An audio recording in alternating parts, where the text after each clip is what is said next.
What's going on, Rockstars, teachers, parents, admin, co-workers? Welcome back to another episode of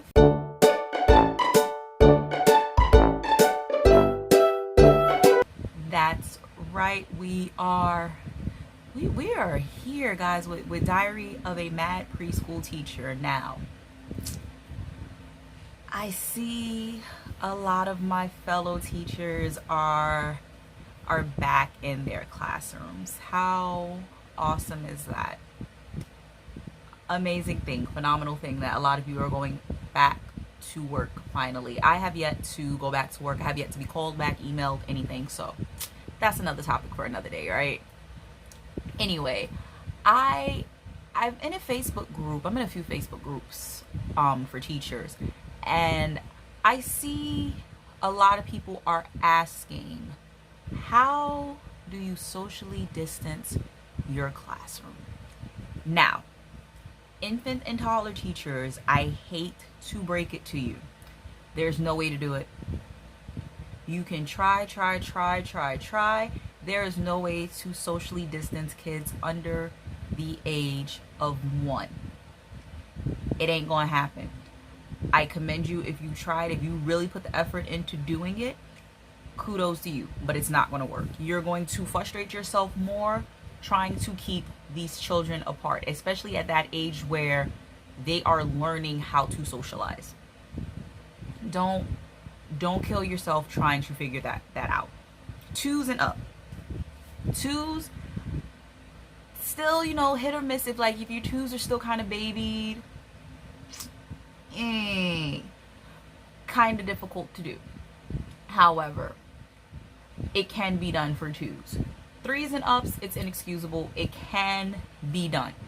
How well you do it now, that's on you. So what we're going to do today, I'm going to give you guys another cheat code.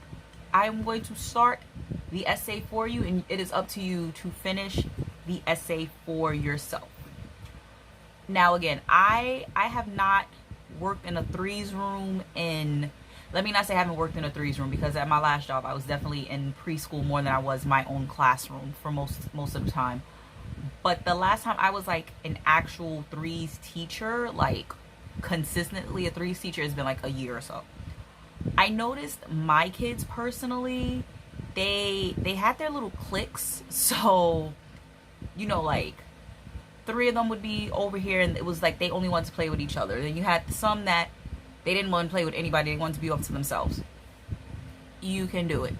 Now, I know a lot of us don't have the luxury of space to work with. It's, again, in New York City, most preschools, we are very, very confined when it comes to our classroom space. They give you a space, and then you fill it up with all this furniture, which for the most part, I'm not a fan of a lot of shelving, a lot of tables, a lot of I can do without it. I know when I got my last classroom, I had, I think, 4 or 5 shelves in my classroom, and I took 3 of them out. And then I think that 3 actually went up to 4 at one point, because I believe I only had 1 shelf in my classroom, just because I don't like bulky furniture in my classrooms, and bulky furniture creates blind spots. And if you're not a teacher that is very vigilant of your kids, y'all already know the vibes. All right, so first thing you're going to want to do to socially distance your kids, as much as we ingrain, and I said it in a previous video, we are so ingrained to tell our children to share. You're going to have to tell them stop sharing for, I guess, as long as this pandemic is out. You're going to have to tell them stop sharing. That is the first thing. Now, I know classrooms have 10 million toys. You're going to have to, cut down a lot of your toys. Especially, and I said it in the there's some go back and watch some of these videos. You don't have to go back and watch a lot of these videos, because I've already given you guys so many tools that you can be using. I've already said this. I'm turning blue in the face saying it at this point now, but I'm trying to help y'all. I want to see my fellow teachers win, because a lot of the time the companies don't want to see you win. So I'm going to try to help you win. You're going to have to eliminate a lot of toys. And I'm not saying Make your classroom a museum and tell the kids they can't touch. What I'm saying is, the 50,000 piece toys, you got to do away with them for the time being. If you are not going to stay and clean the way you know your classroom will need to be cleaned, you need to get rid of some of the toys. Point blank. Period. Next up, now, I don't know everybody's budgets. I don't know what your program is working with, but as a teacher, you're going to have to invest in a lot of these containers right now. Why are you going to have to invest in these containers? It's simple. You're going to have to put individual crayons in here, individual scissors, individual glue sticks. This is going to save you a lot in arts and crafts times. When it comes to science, you can make sensory boxes.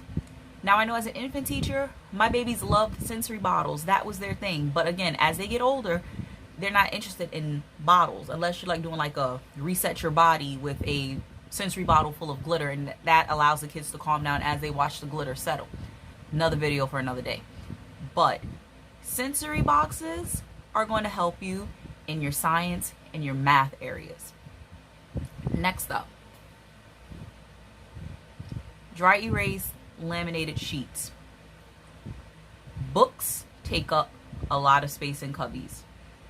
Again, I don't know what some of your programs are doing. I don't know, some of the, you got directors that don't like workbooks, X, Y, and Z. I'm old school. I think your 3-year-old should be doing a workbook. Sorry. Feel how you want to feel, but your 3-year-old needs to be doing work, not on a tablet and a Kindle all day. You have these dry erase folders, like you can make these forms and put them in a folder for the kids.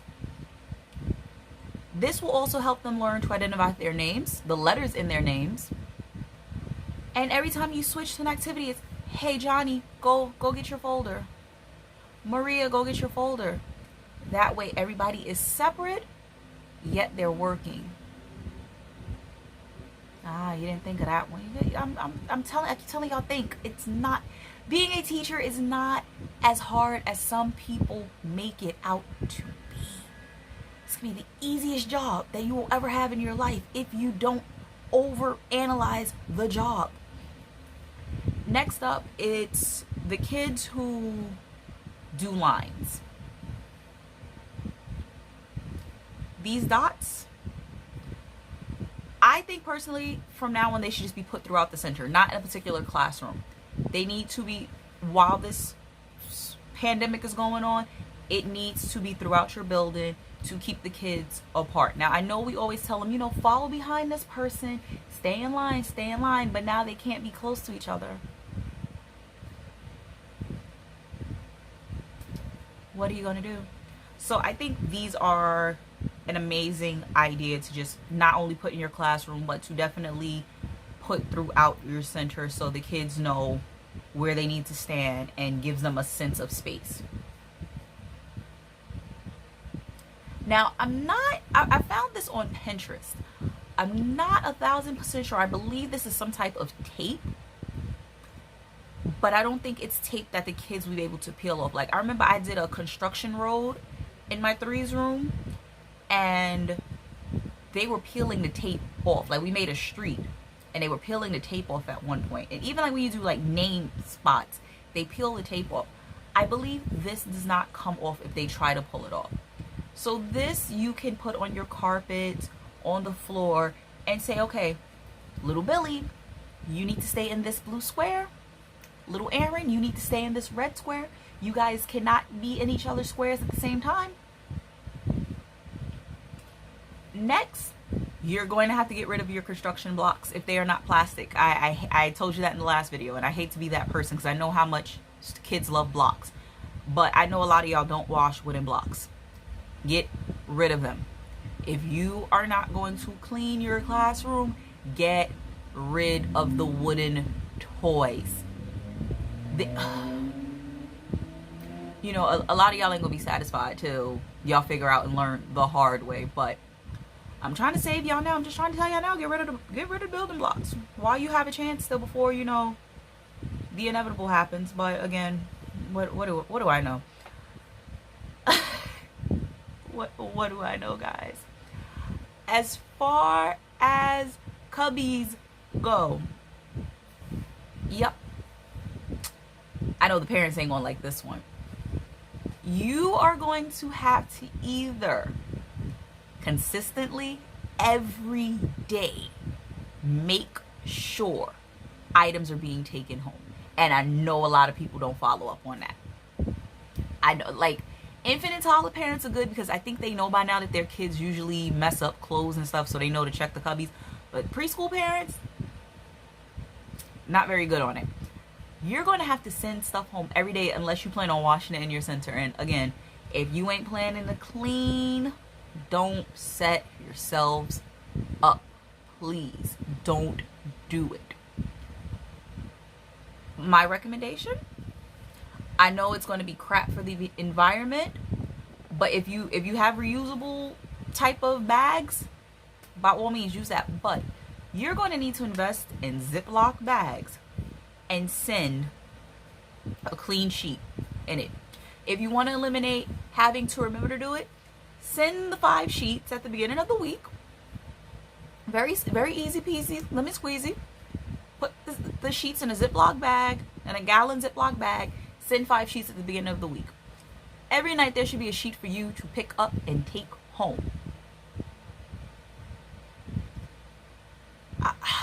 I don't get why this is so hard in 2020 to like do these type of things. I don't know. Again, what this is just me giving y'all advice on what I think will make life 20 times easier post COVID or whatever it is we're going through. I don't even know what we're going through anymore at this point as a country. So yeah, so you're going to want to invest in either Ziploc bags or I don't know if these bags are like, they have like a plastic lining or something, but I've seen them on Amazon. Like they're like small laundry bags almost. Invest in a few of those, folks. That's all you really got to do. And put your kids' stuff in there. Parents, I know we're all busy. We are all busy and life just, grabs us by the freaking reins every day. But if I was you, and if you were so concerned about Rona and X, Y, and Z, you're going to have to start sending your child lunch. I know if Rona concerned me that much, which it doesn't, like, me personally, it does not. But if it did, I would send my child with food. I would not have a school do a meal prep program and have them, send food in. I did see it. Somebody posted that their program told parents not to send their kids lunch. Don't send lunch boxes. Don't send bento boxes. None of that. I would rather my child eat what's coming from our house, if anything. But again, I know a lot of you parents don't like cooking. You don't want to send stuff. You can't do it in the morning. Whatever the excuse is, like it doesn't get done. So that I think will be something to at least, think about, maybe possibly not using a third-party service for your kids' food while we're in the middle of a pandemic. Again, but teacher's own, I wouldn't do it. What else, guys? What else? We talked about spacing, individual boxes for sensory, gross motor. I don't know how a lot of you programs are going to do this. I don't know if I should say this one.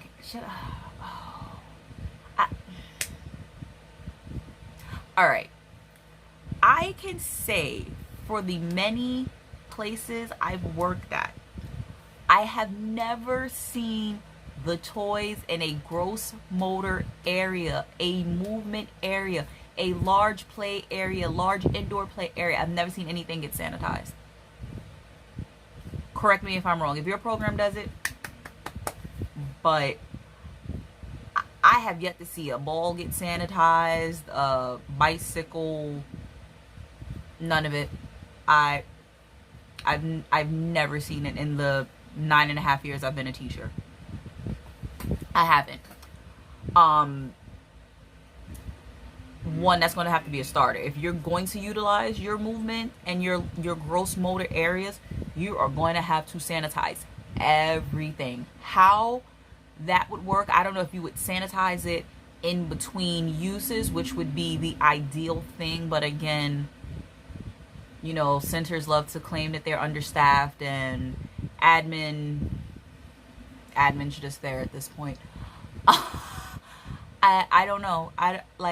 Logically, I would say everything in between needs to be sprayed down at least. Like, I wouldn't even say wipe it down at this point. Like, I would just say, you know, spray it down and then we go from there. And then at the end of the night, maybe everything gets wiped down. But I don't think a lot of you programs are doing that.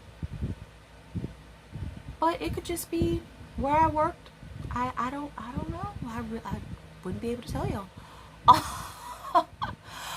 But gross motor is also going to be hard to do and tell the kids not to socialize with each other when they want to jump rope and chase after each other and play catch. Like, that's going to be an interesting thing to do as well. What else? I don't want this video to be too long. Yeah, like I said, I'm just starting the essay for you. I'm giving y'all another cheat code. Y'all know I'm always down to give cheat codes to my fellow teachers where I can, because I just want all of us to win. I may not be working, but I am still a teacher at the end of the day, and I just want all of us to win, because they don't want us to win. They want us to take upon all of this, do our jobs, be health monitors and all of this. Like, it's so much now that you want teachers to do. So I'm just giving y'all the cheat code, and y'all have to build and do what you please with the information that I'm giving you today. So I love you guys as always. Thank you for tuning into Diary of a Mad Preschool Teacher, and I will catch you guys in my next video.